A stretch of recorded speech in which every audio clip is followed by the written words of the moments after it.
Hello, everybody, and welcome to the Possibility Podcast.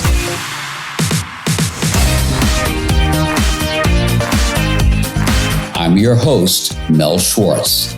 I practice psychotherapy, marriage counseling, and I am the author of the book, The Possibility Principle, the companion to this podcast.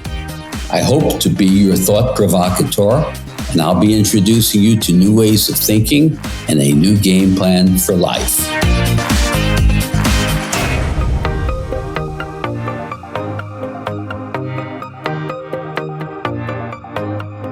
I am excited and honored to bring you a live guest today. Her name is Jenny. She wrote to me some weeks ago, sharing the story of her life traumas. And as a reader of my book, The Possibility Principle, she referred to them as wave collapses. And I'm going to make some distinctions and help you identify what's a wave collapse, what's a trauma, and where they both reside and correlate to each other. And Jenny's been gracious enough to come on the show for the benefit of all of you listeners, to help you understand and appreciate the way she navigated those life traumas / wave collapses. So with that said, welcome to the show, Jenny. If you'd be kind enough to share with us some of the pertinent points of your life history and how they've impacted you. First of all, thank you for having me. It's a real honor to be on your show. When I was younger, and I was a very performance-driven person, always trying to kind of fly under the radar by being the superstar or doing the best that I could be, because I realized I really received a lot of pats on the back or, wow, aren't you amazing? And really, it was the only time, shall I say, that I ever really felt good about what I was doing. I had an interesting childhood with divorced parents that didn't necessarily get along so great. Actually, they didn't get along at all. And growing up with a dad that was very strict and kind of hard to read from time to time. So you kind of learn how to adapt, kind of stay out of the way. I learned quite quickly that to be the overachiever or to strive for perfection or try to be the best, it got me where I needed to be to feel comfortable. You know, for some reason in my life, it always kind of so many things kind of came back to this one pivotal moment where, you know, my mom had been really, really sick. So she was then just kind of out of the picture. She was the more loving and nurturing one. But when she got really sick, obviously she was unavailable. You know, she actually that year she had tried to commit suicide. I happened to be the only one there at the house. And so obviously that was kind of a shocking moment. Could you describe the shocking moment? What did you see? What actually happened? You know, I didn't really know what happened. I was awoken in the morning, in the middle of the morning. It was the day before school was starting. I do remember this. I woke up to some pounding on the door. And at the time we lived in two different houses on the same property. And I looked out to, our street to see ambulances, fire trucks, police, and I really didn't know what was going on. They started asking me, where is this location on the property? And, you know, your mother has attempted suicide. So when I took them to the location that they were asking about, then, you know, there she was completely unconscious. When they brought her up to the house, she was not responding at all. I remember the police officers, they had mentioned that she had left a note for me. How old were you, Jenny? I've quite often tried to go back to that. I believe I was 17. Yeah, it wasn't until later that I tried to piece together kind of the timeline. I was living with my mom full time at this time. So for all of this to be happening, I just remember how in shock I was. I was so confused. They're asking me what my full name was, what address was I at. I mean, I couldn't remember any of it when I was being interviewed by them. You know, all I can remember is kind of looking down the hallway and seeing my mom laying on the ground with a couple of the rescue workers, you know, trying to revive her. Anyway, so yeah, they took her off to the hospital, and I went to a friend's house. Growing up in a small town, this rumor, this news spread quite rapidly, as you can imagine. So to kick off the new year this way, let's just say it was challenging. It was a challenging set of circumstances. At that time, your mother is the primary relationship in your life? Yes. You're an adolescent. Yes. 16 or 17 years old. You awaken shockingly to your mother's suicide attempt. Right. And not only how do you make sense of it, but how do you summon up the capacity to move forward? Could you describe shock, of course, is just a word. You were shocked. At first, you're in a state of shock, which protects you from the trauma. But as the shock retreats, what are you feeling? What are you thinking?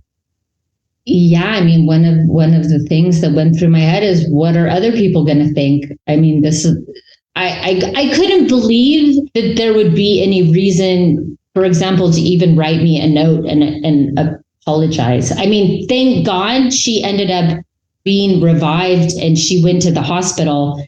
All of that kind of went rather quickly. So then it's like, okay, she's safe.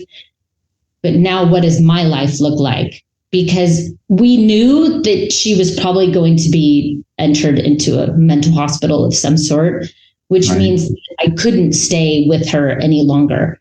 There were a lot of questions in my mind. You know, obviously, this is a pivotal moment. You're coming up on finishing out this year strong so you can apply for colleges. And these last 2 years of high school seem to be... Of course, they're critical without trauma. Yeah, exactly. Right? And as you mentioned, the thought of also what would other people think, a term that I refer to as other esteem. Yes. Which is, rather than being connected with self, what will others think of me? So you're 16 or 17, your mom is no longer in your life available. What happens? Who do you live with? So when she was then sent off to, a mental institute, then the decision was made that I had to then return to my dad's house. I didn't end up leaving his house on the very best of terms. So it was kind of an uncomfortable situation. So when you get to your dad's house after your mother's suicide attempt, is your dad solicitous, caring, nurturing of you? No, not really. How would you describe him? Yeah, it was kind of almost like, well, here you are. You don't have any other choice. So it wasn't caring or empathetic, or, as I mentioned, they didn't get along at all. So maybe his reaction was more because he didn't like her. What I was going through or what I had gone through was kind of a non-issue. Like I said, really on both sides. So he was detached emotionally prior to your mother's suicide attempt. Right. You didn't feel his nurturing, his love, or his caring. No. Right. So your mom, arguably through no fault of her own, having a psychiatric disorder, can't cope with her own life, but makes a decision that she's leaving you. Right. Right. There's no sense of abandonment there. She cares for you and loves you, but she's leaving. She can't handle it. You get to your dad's and he's indifferent. You're just like a commodity, more or less. He has no choice rationally, but you need a home to live in. Okay.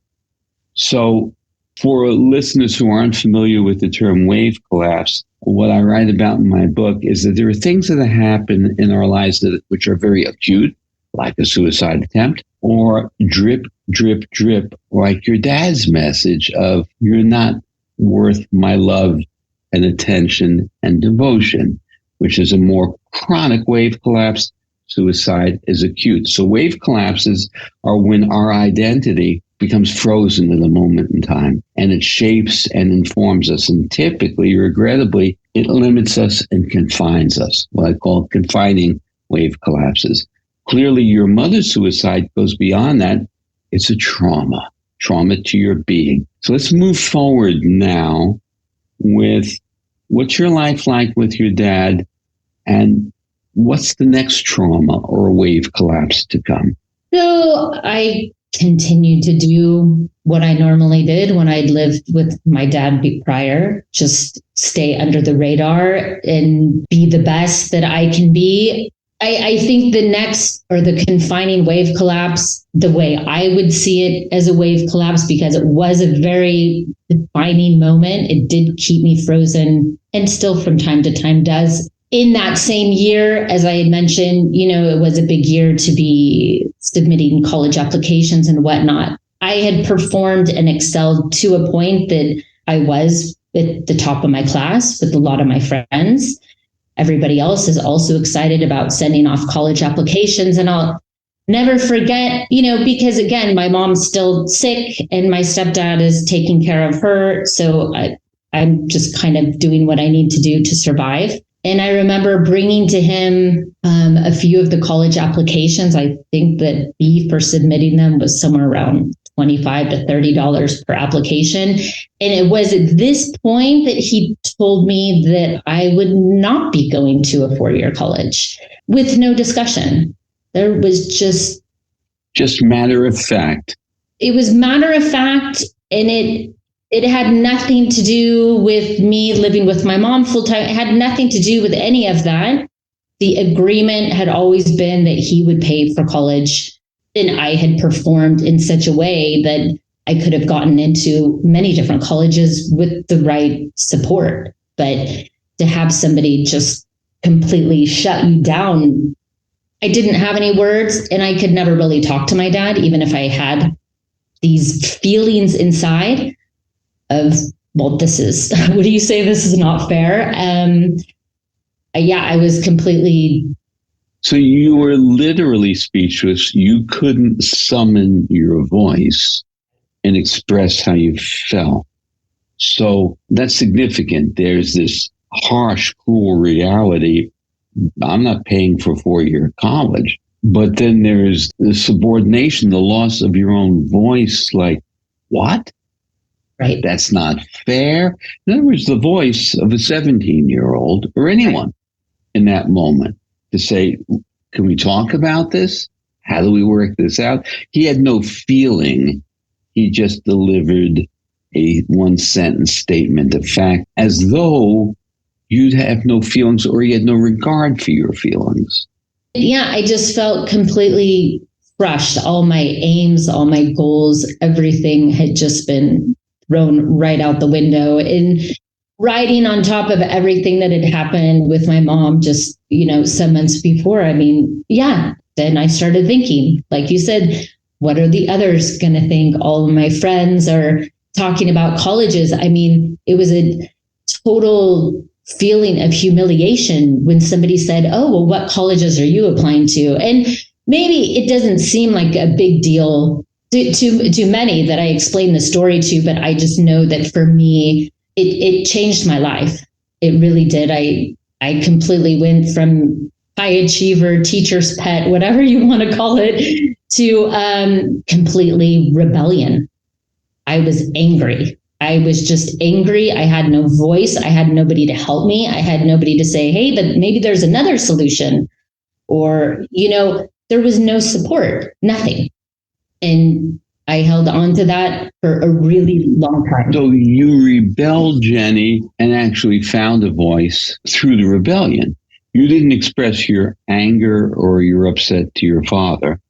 You took that energy and externalized it as a rebel, which in some ways we can look at as your resilience. You didn't self-defeat and cave in and go into depression, right? You reconstituted yourself and became rebellious. Yeah, I was partying all the time and ditching school because at that point I thought, what's even the point? Why am I going to school? Because at this point also, like a junior college, because that was pretty much my option. A junior college in my mind was for the people who didn't barely passed.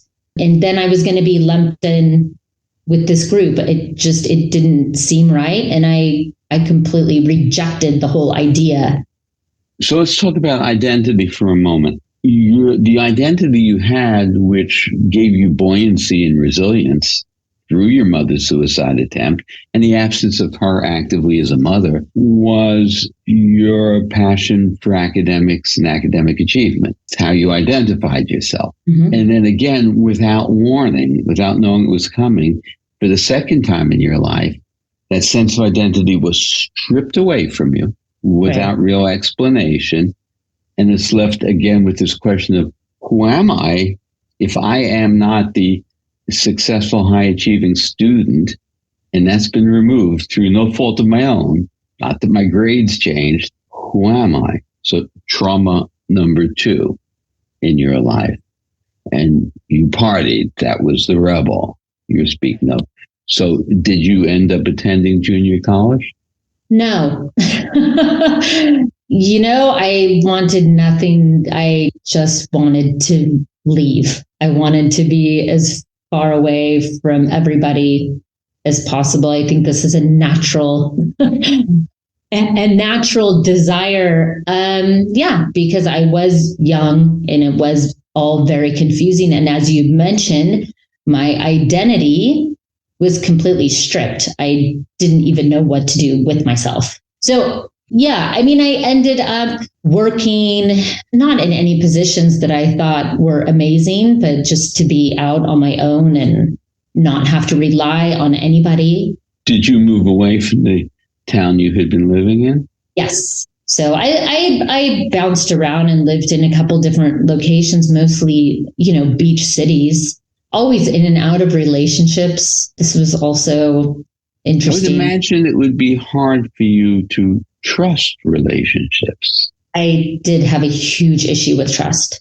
Okay, so that's part of the wave collapse in the shaping of your identity. Yes. You couldn't trust people.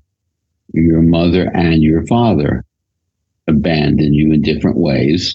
Your mom may not have been responsible, but your father certainly was.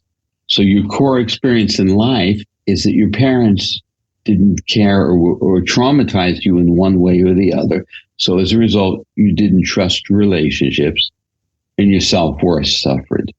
Oh, my self-worth was, I'm going to tell you honestly, I really struggled with that really a lot up until, this last year when I read your book. And it was a simple concept, but when you really recognize that your self-worth is struggling and that it's keeping you stuck.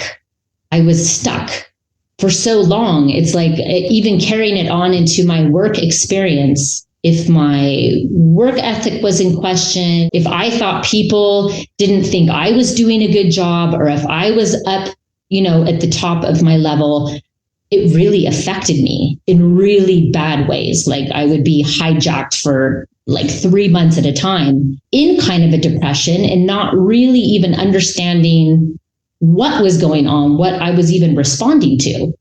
So this was really kind of a, deep dive in this last year. It's like, okay, so why does this continue to keep happening? Whether it's 1 month or 3 months of just really feeling really badly about myself.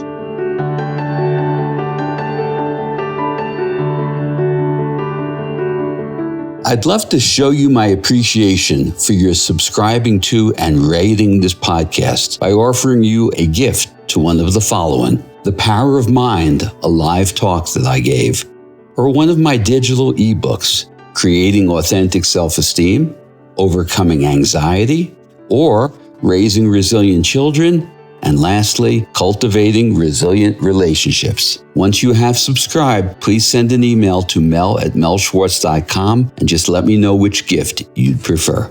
Thanks.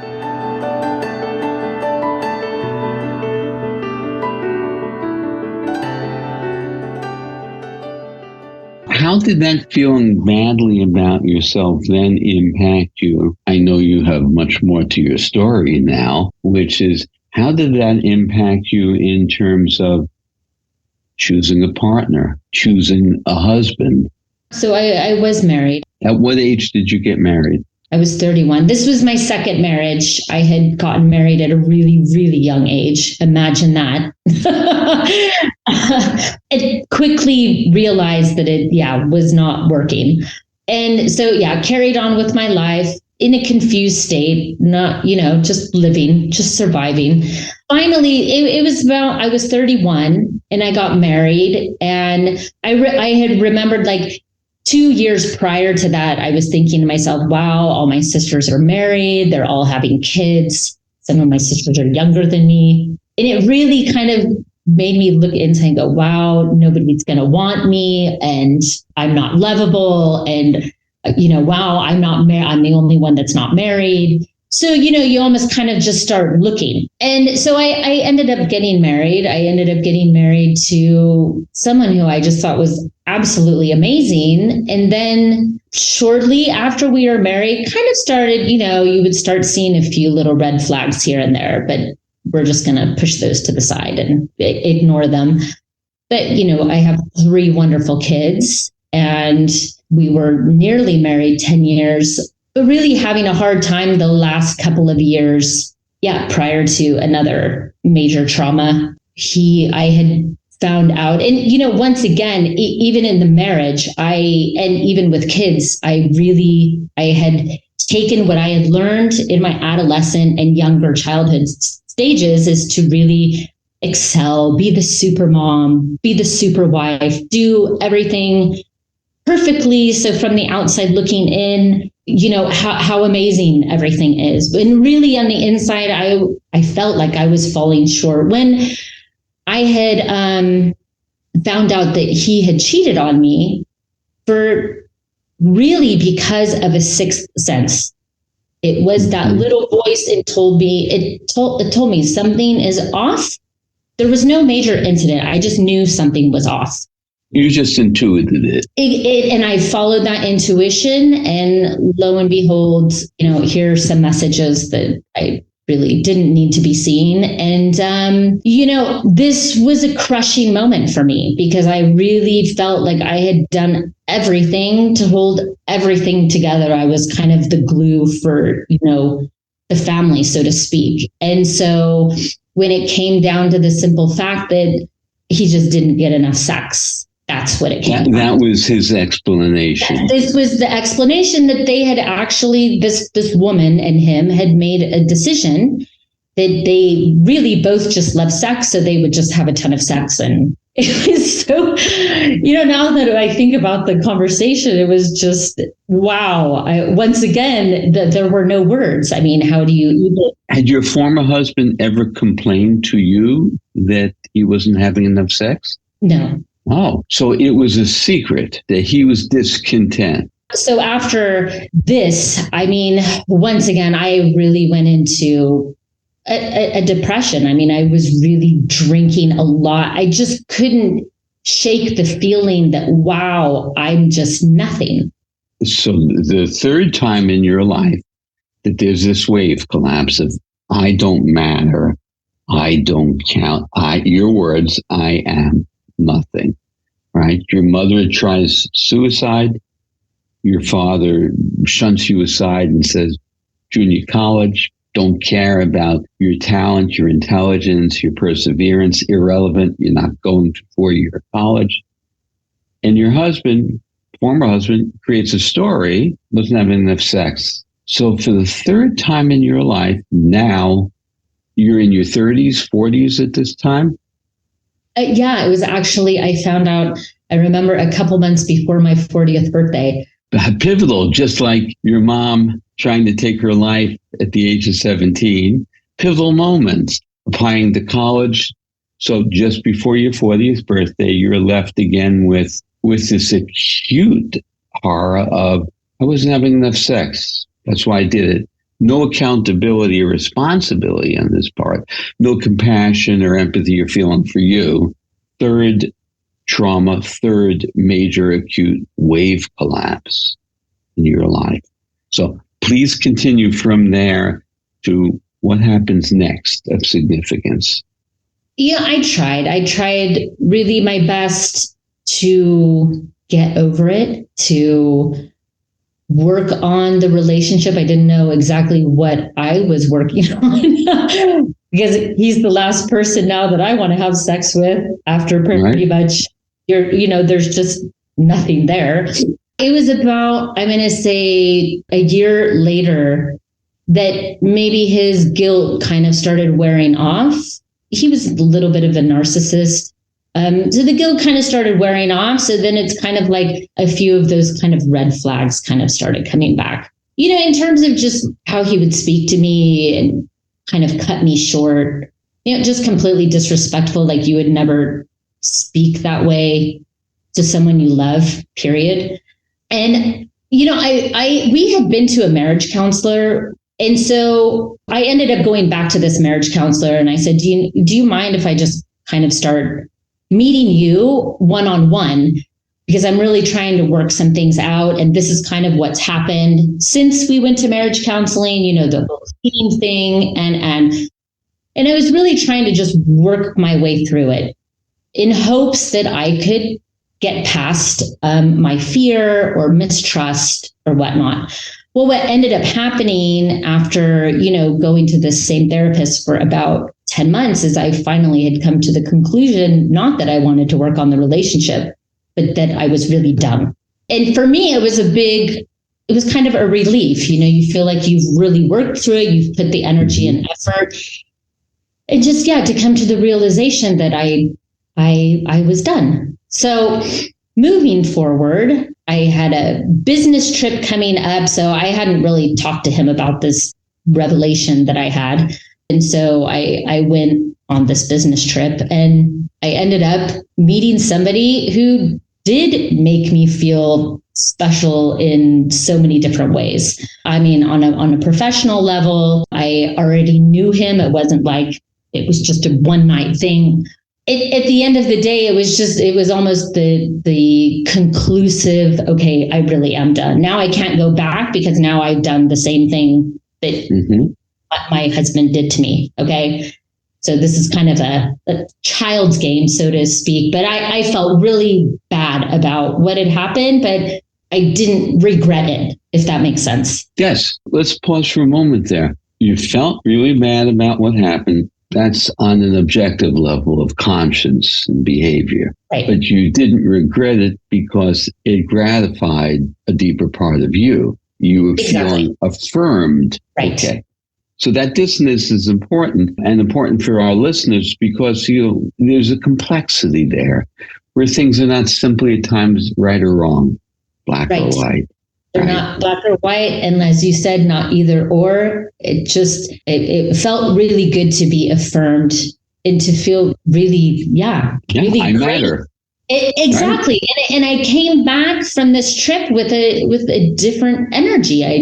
Wow, there is hope. Not that I thought I was going to move halfway around the world, to continue a relationship. But I remember I'd even called my sister, my best friend, and I had told her I was quite honest with what happened. This is how I knew also that I didn't regret it. If I was really ashamed and whatnot, I don't know that I would have told anybody, but it was a good feeling. And she knew already all the problems that I had in my marriage and the struggles. So everything in the next couple of weeks really kind of took a very downhill spiral.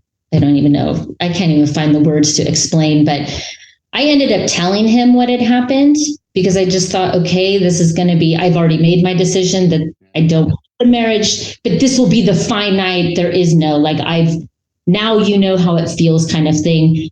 Yeah, this is what I did. And it really rocked his world. I don't think he expected that from me, nor did I expect that of myself. But, Of course. So he really flipped off the handle. And one night he decided that he wanted to write everybody in the company that I knew this was the business trip I was a part of. So he included everybody in the company that he knew, that I knew, in this email, along with all of our family, parents.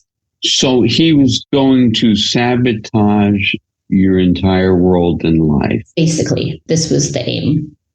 There's no other way you could look at it because it was my whole professional world, and it's my family and his family. And yeah, he proceeded to, address the other male involved, and you need to stay away from her. And by the way, did you know, she has mental problems. She's on antidepressants, and, she has also a drinking problem. And my mom had called me and she said, okay, you need to check your email, but just stay calm. Everything's okay. I was terrified, horrified. There are no words to describe how really somebody could just try to destroy you in this way. The word unimaginable becomes overused. Yeah. But in this case, it is truly unimaginable. Here's a man who callously cheated on you. You stayed with him. He was never accountable or really apologetic. And yet when you go out and do something similar, only you had cause, whereas he didn't, his response is he's going to essentially try to evaporate your life. Right. Make you persona non grata to everyone, nullify you. So here we have the recurring wave collapse in your life, which is you don't matter, and worse, he's going to hit the delete button on your life. Right? Pretty much. Wow. Please now come to the next acute event that happens. Yeah, so I ended up going home. I packed everything. He said, where do you think you're going? And I said, well, I'm sure as hell not going to stay here. I can't be anywhere near you.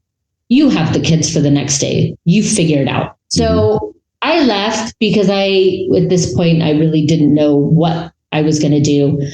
5 days later, I end up coming back to the house, and I had already made plans with my mom to go to a concert, this had been on the books for a long time. And so we did that. And then I came home that evening, and my mom she never stays the night. She never stayed the night. And she decided that she was going to stay the night that night. Yeah, thank God, because I went to bed, and it felt like I was sleeping for a couple minutes, but then he grabbed the pant legs of my pajamas and basically just said, I'm fucking done. And the gun went off. Thank God the kids were with my cousin. So at this moment, just for the listeners who are clear, the gun went off. He wasn't aiming the gun at you. No, he took his own life. He took his own life, and he was laying, next to our bed, dead. Wow. So this starts with your mother's suicide attempt at the age of 16 or 17 for you. And now, as you're approaching your 40th birthday, your husband awakens you and kills himself. Mm-hmm. I guess I can't even ask a question like, how did you feel? Because the way we normally communicate and organize feelings, they wouldn't even correlate to that experience. The crazy thing is I found out, and I didn't even know this, but I found out the counselor that I had been going to see, coincidentally also was a grief counselor. Thank God, because I was paralyzed. There was nothing that I could take. There was no Xanax. There was just nothing. Nothing could take away just this numb, shocked feeling that I felt for, quite some time. I didn't understand. I still don't understand. Did your thoughts ever go toward feeling any responsibility for his? So were you feeling guilty? Absolutely. I mean, to think that, wow, I really just pushed it too far. So you pushed it too far because you had an affair, or you pushed it too far had you told him you wanted to get divorced? Interestingly enough, he said he had been looking at divorce attorneys, kind of in between this time. It was a very confusing time. It was like he wanted a divorce, but he didn't want a divorce. So even when I opened up his computer, I found several tabs open for divorce attorneys. Were you thinking you wanted a divorce? Oh, yeah. I knew it was over before the whole email that was sent out. So I suspect that he knew that you knew it was over. Yeah, he could feel it was over. So he was going to beat you to the punch, not actually ultimately by hiring a lawyer and suing you for divorce, but he was going to beat you to it by ending his own life. Therefore, you couldn't divorce him. Right. Wow. There are so many places to go with that. But again, it's a nullification of his own life, but a nullification of you. You don't matter. You don't even have the right to divorce him. He's going to remove that right from you by removing his own life. Yeah, once again, thank God I had somebody who was familiar with grief, and he had never heard of a situation like this, my grief counselor. Yes. It's quite in shock, he said, because normally it doesn't work out well for both parties involved. So he said, yeah, in not so many words, this was kind of a screw you in a much bigger way, clearly. But yeah, I mean, it rocked everybody's world around us. Nobody that saw anything wrong. He never talked to anybody about his up and downs and whatever. And the funny thing is, he had always told me that I needed to go get help. I was the one with all the problems. And So, Jenny, let's turn from this horrendous continuation of trauma and nullification and obvious challenges to your own self-worth. How do you begin to summon up resilience? How do you begin to turn a corner with I matter, I count? How do you start to shape an identity for yourself that is in any way positive? I think part of life's circumstances shortly thereafter kind of forced me to start walking a different path. I didn't really have a choice because I found out 4 months later I was diagnosed with cancer. And when I heard this, many things happened in my life. It's quite obvious there's one parent here for the kids. So the kids come first, and wow, I have to beat this thing. That became my main priority. So it kind of threw me out of any grieving stage that I was in. Mm-hmm. And I'm right back in the survival. I'm going to beat this. And that was my main goal. As terrifying as it was, thank God I had a decent protocol. I had decent results from all the tests that I could survive through this. Was it easy? No. 1 year chemotherapy, double mastectomy, radiation, you name it, all while just trying to deal with life. But as I mentioned, I think that was kind of a slingshot out of the grieving, paralyzed, stumped, shocked feeling into okay, now you have to step up. You really have to be present for this, because now we're not joking around. Now this is like your health and your future. Your health and the love and responsibility you felt for your children. Exactly. Right.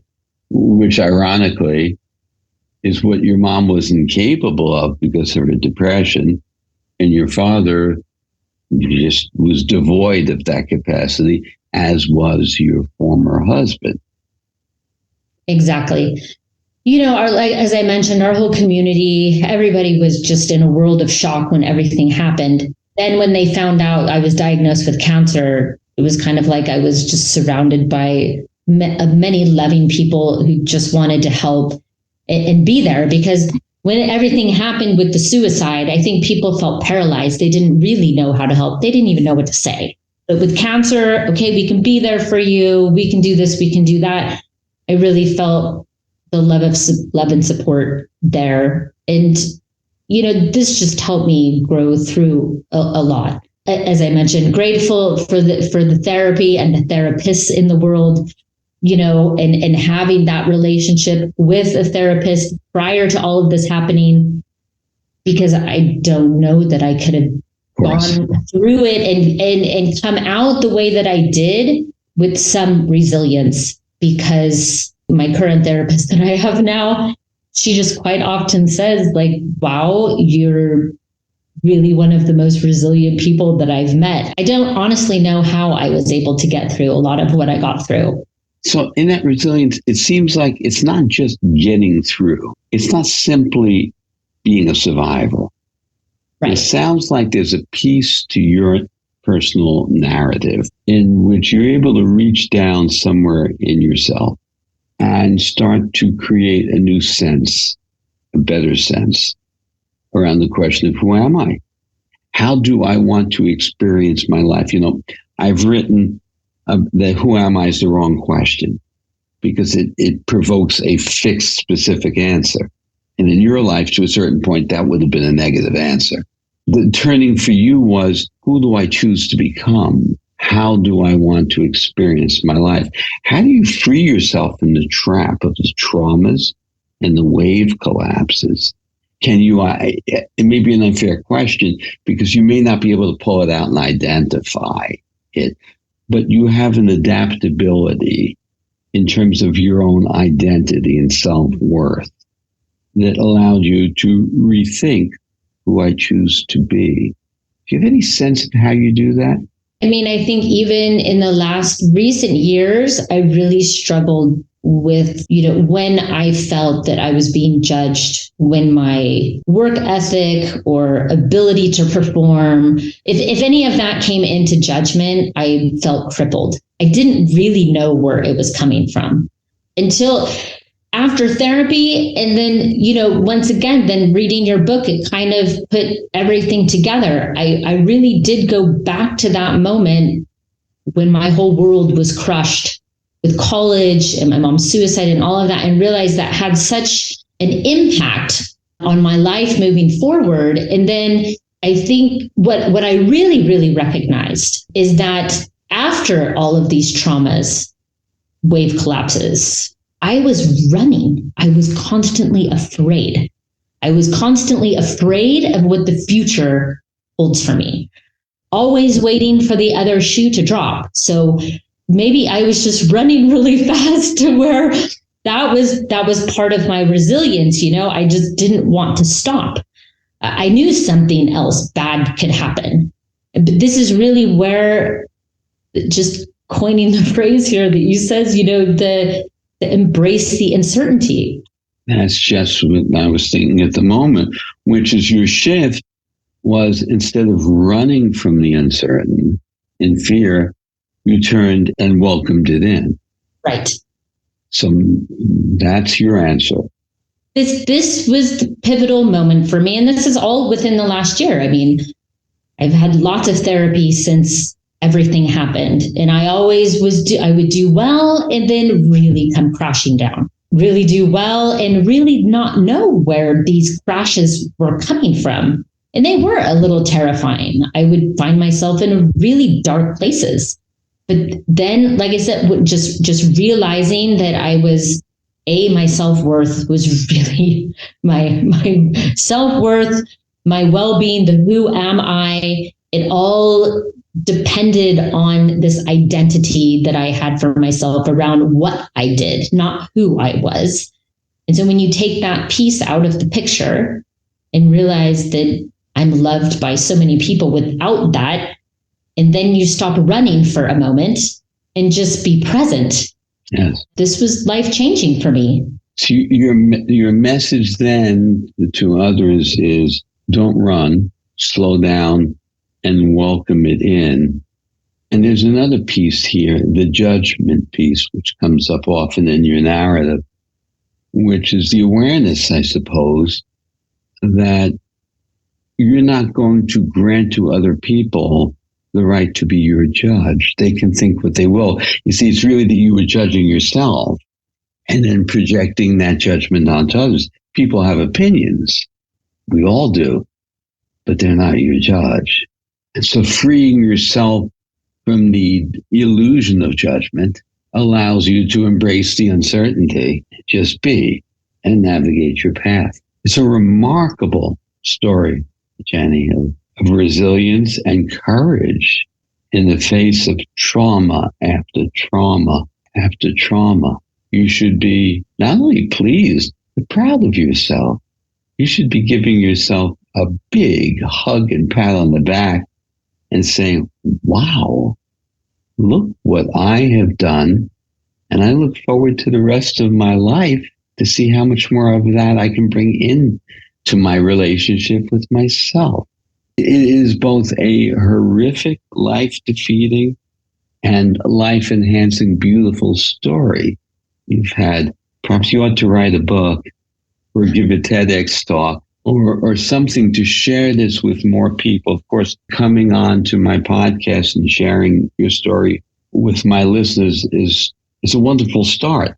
But my thought at this moment is there's more for you. I encourage you to just let it percolate and think about, what does more sharing look like for you? What's the path? Because remember, the more you open into that vulnerability, which is a positive vulnerability to share, the stronger you become and the more you benefit others. I can't imagine how many people listening to this are going to find hopefulness and courage in their own lives. It's a blessing you're providing for them. So thank you so much for sharing your story. No, really, thank you for having me. And if this sharing provides one listener hope for their future, that really means all the world to me. Well, I promise I will stay in touch and share with you all of the positive feedback we get and thankfulness for your sharing. And let's you and I stay in touch. Yes, absolutely.